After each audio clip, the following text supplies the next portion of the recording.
சென்னை திருவான்மியூர் கடற்கரையில் நள்ளிரவில் நாய்களுக்கு உணவளித்துக் கொண்டிருந்த பெண்களிடம் கராராக நடந்து கொண்ட காவலர்களின் வீடியோ வெளியாகியுள்ளது. இத்தனை நாய் இங்க வந்தது காரணம் கார்ப்பரேஷன். ஆபரேஷன் பண்ணாம கார்ப்பரேஷனாலதான் இத்தனை நாய் இங்க வந்தது.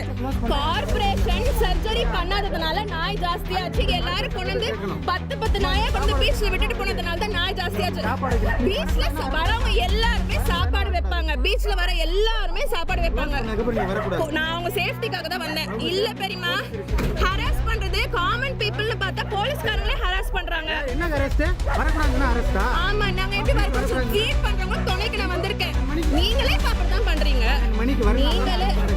நீங்களே வந்துட்டு ஏன் சாப்பாடு வைக்கிறீங்க? 4 நாளுக்கு மேல வரது 12 மணிக்கு தான் வர முடியும். அதுக்கு முன்னாடி ஆளுங்க பீச்ல இருக்காங்க. நான் வருவேன் சார் சாப்பாடு வைக்கிறது. அப்புறம் அரெஸ்ட் பண்ணாம என்ன பண்ணுவாங்க? என்ன யார அரெஸ்ட் பண்ண? 12 மணி வரனால தான் நடக்குது.